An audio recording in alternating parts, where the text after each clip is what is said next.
Well, actually, I finished this book like last week, I think, but probably longer than that, maybe 2 weeks. But it's called High Up There, The Sunrise by Sandra Uwing Uwiringiyimana.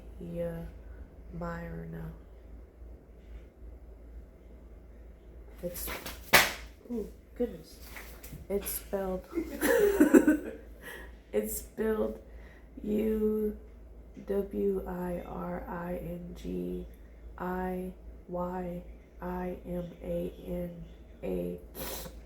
and then it says with Abigail Presta. So it was a really good book. I actually enjoyed it a lot, and I enjoy reading books from different perspectives, from people from different places. I think it's just necessary because you get understanding of different perspectives, and I feel like that creates more empathy and more desire to connect with people that are different from you or from different areas. So yeah, and I wanted to highlight a couple of the pages that I read because I liked them, and I wanted to talk about it a little bit. So on page 140, 124, and then 126, and she talks about when they went to like a clothing pantry with her and her family, and how people treated her as if they were going to like take all the clothes because they didn't have clothes. And she was saying that she had like the mentality of take anything people think that because you don't have money or you don't have like the resources necessary that you'll take anything you can get your hands on. But it's like people don't realize, even like, you know, those videos where people make those videos where they're like giving homeless people stuff, and the people only wanted like a candy bar and like something they just needed. They didn't just take everything. And I don't understand why that is. Maybe it's from like the perspective of like you've never been in that, so you just assume that you would just take everything. But even when I was homeless, like people just thought that, you know, you should have like I'm gonna take everything and be greedy or something. And I don't really understand where that comes from. And they also didn't understand that they didn't like some of the clothes that they were offered because it smelled bad, or because it wasn't like, they just didn't like the fashion. But that's like a real thing. Even if you're getting free clothes because you don't have clothes, you still want to look nice. You still want to be within like what you like. It's not just, oh, I'm gonna wear this because I need clothes. It's like I actually want to wear what I want to wear. Does that make sense? Like, I don't understand why they thought that was like something that everybody does, not just her, because her family. Oh, a backstory also is like her family was Congolese, and they didn't really have a place that they were staying consistently because of the war that was within Africa against the Congolese, because they didn't feel like they were African. Like they didn't feel like they felt like they were like a sub group of the culture, and they didn't feel like they had a place within Africa. So they kept getting pushed aside and sometimes even hated. And she was living in a refugee camp with her like family because they were being displaced again, and it got bombed, and I don't know if it got bombed. I think it got shot up. There's like a ton of videos by her, but which were also very informative, and I watched a lot of them after reading the book.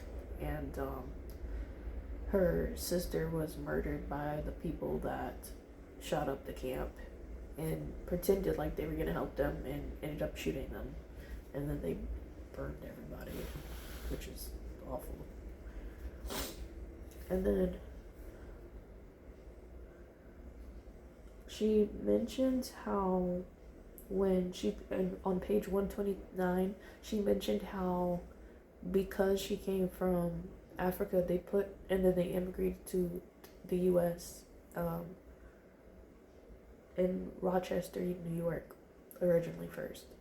And they set her 2 years back, even though she was, I think she was in 8th grade, and they put her in 6th grade or something like that. And I remember when I was younger, if English wasn't your first language in school, they would immediately put you in ESOL. And I found that very irritating for people that didn't speak English. And I obviously, my first language is English. But I don't understand why there's like an invalidation of just everyone else if you're not from the US. I don't understand that. And I don't understand that they put her 2 years behind when she could have just been in her grade. Because I've also been in, I went to a Pentecostal school at one point, and I actually liked their education system because, I mean, it's not comparable to like education in like another place out of the US, but just education is different everywhere. I just don't understand why like the US doesn't consider it as like a standard when it's a standard somewhere else. And then 133 through 134. Oh yeah, so she's talking about how she felt like shoes were trapping her, and I was like, same, cause I didn't wear shoes. Like when you're used to not wearing shoes and then you have to immediately start wearing them, it's kind of like it feels uncomfortable. And she was mentioning that, so I felt very seen. And then she talked about the inner city neighborhood and like the environment of where they were staying, because they saw that it wasn't like safe, that it was considered like a low quality area, like, you know, like the hood. And then she mentioned that somebody called them a booty scratcher, and I realized when I read that when I was a kid, I remember in school, like black kids, I went to a predominantly black school, and I remember when people started calling each other African booty scratchers, and I was like, is that literally where that came from? Is that around the time where people were like immigrating from Africa to like here, and then black people started calling each other that? And I was disturbed and also saddened, because why are, like, they're still black even though they're from Africa, and we're still technically African even though we live in the US. Like, it showed more division, and I just felt sad about that. And I just don't get like the inward hatred to and within the black community to call each other names like that. And then 135, she was talking about how she got catcalled in her neighborhood.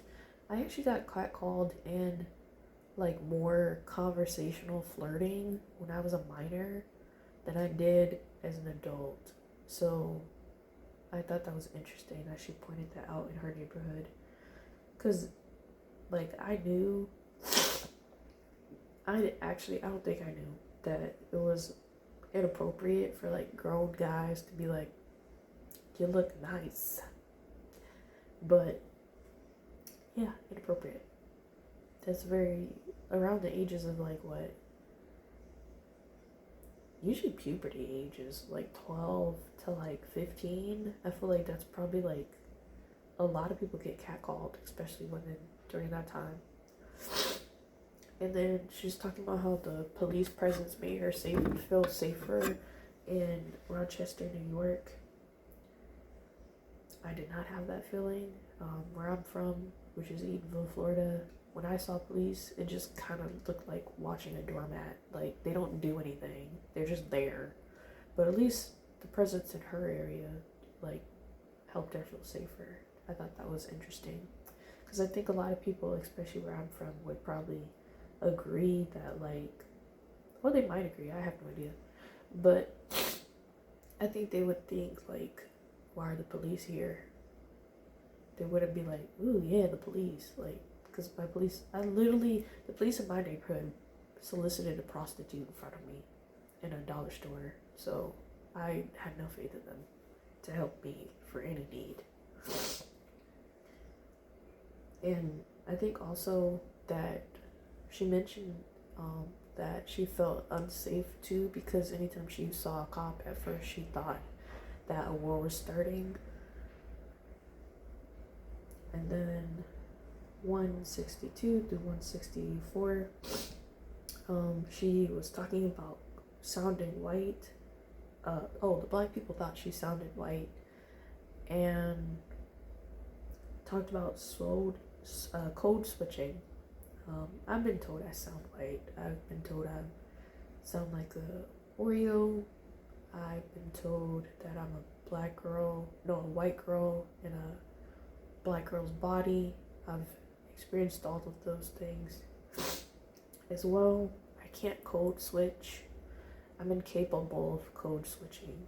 I try. I sometimes use slang, but even when I use slang, other people tell me that it's not actually very slang-like, and it does not fit the standard of slang. So, yeah, I related to that a lot. And then she said that people were trying to tell her how she was supposed to act as a black person, and was saying that there's no manual of here's how to be black. And I got that a lot too, especially, honestly, even in elementary school, I got called Oreo a lot more. Middle school, I just got called white girl a lot. And then high school, I was just outcasted and told that, like, I didn't act like a black person. Simply because a lot of the times the way I speak, because I tried in school, and originally in elementary school I did try in school, but then I stopped because I got bullied for it, and I also didn't care. So, but, and then high school I got called out as a white girl because I listened to heavy metal. So, and I didn't listen to rap that much. Pretty much missed the rap era.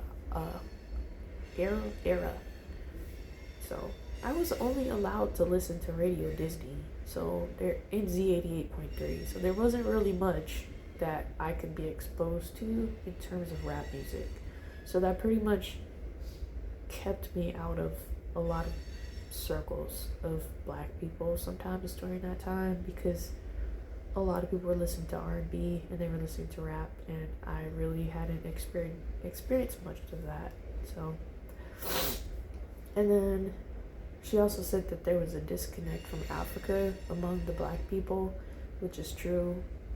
I have no idea about anything African. I have read books. I read Addie. I read this book. I read other books. I watched documentaries, but do I have a trace of Africa? I do not. And 166 page 166, they watched Hotel Rwanda. I personally haven't seen it, heard about it. I don't know if I can do it. But she said that when she watched it, it made her have flashbacks. She left the room at one point, but it made her classmates, like, see her more and actually be empathetic to her situation, which I thought was good. And which is why I read books like this, because you can't really understand other people if you don't get exposed to what other people go through. 169, having to prove, yeah. So she felt like a lot of the black people were trying to prove like they were good people because media told a lot of people that black people are not good. And I realized that I think I feel that too, actually. Like when you go to the store, you don't want to put your hands on your bag. You don't want to walk around too fast or too slow because you look suspicious.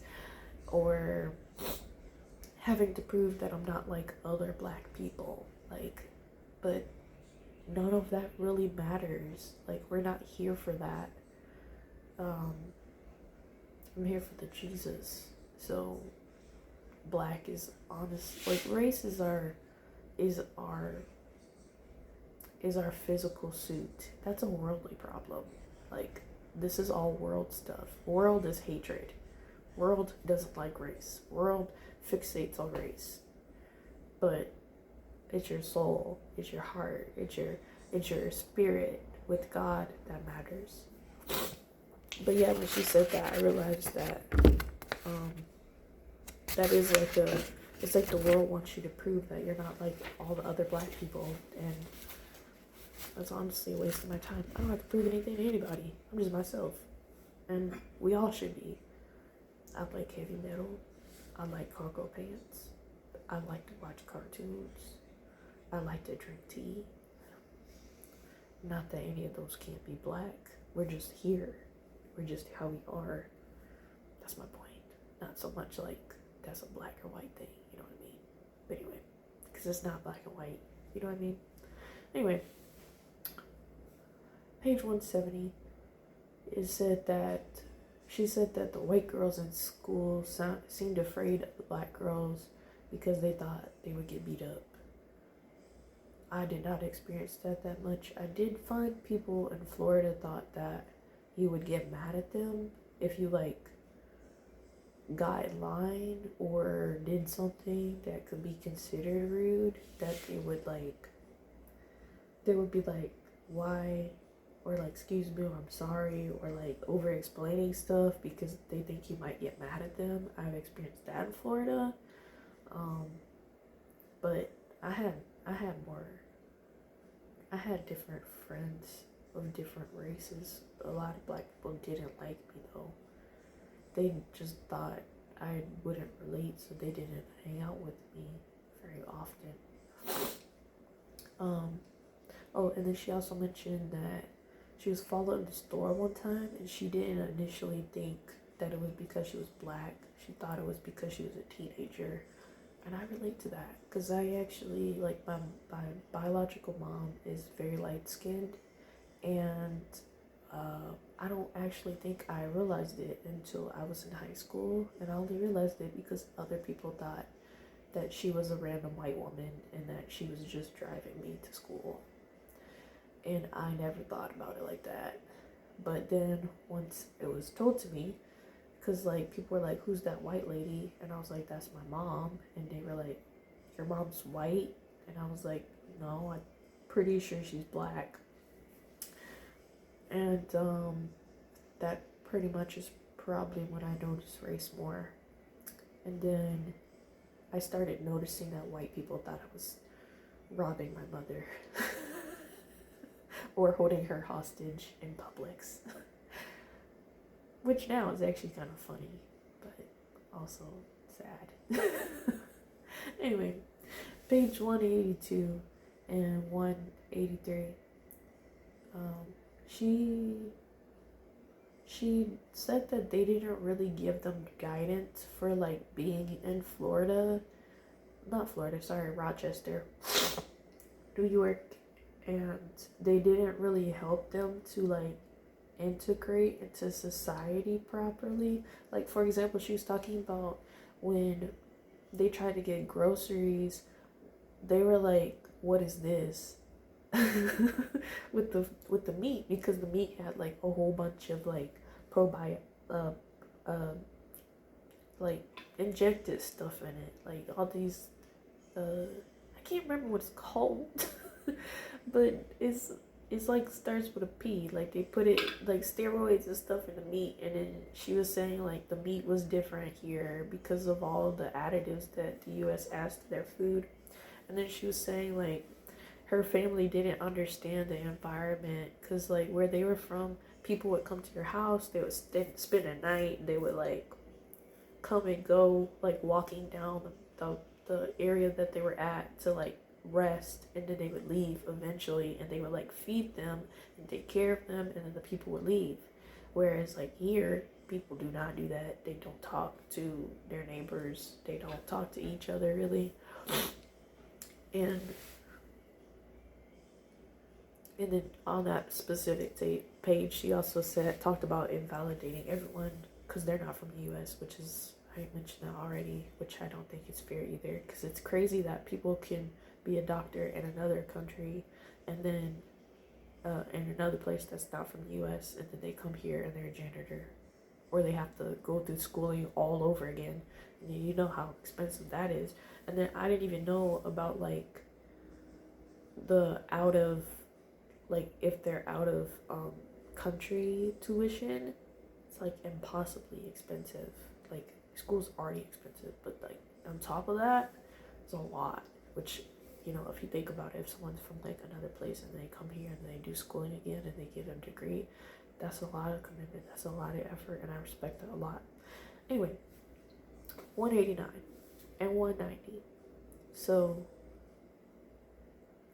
when she talked about, so initially I think her sister was the one that was talking about their story and was telling people about it, and I don't know if her sister got sick or something happened where she wasn't able to show up. So Sandra eventually was able to talk about everything that happened with her family and within Africa where they were. And she said she realized that people actually cared, and I feel that. Like a lot of times I don't really talk about stuff, and I don't feel the reason to, because I don't feel like people care, and I definitely related to that, and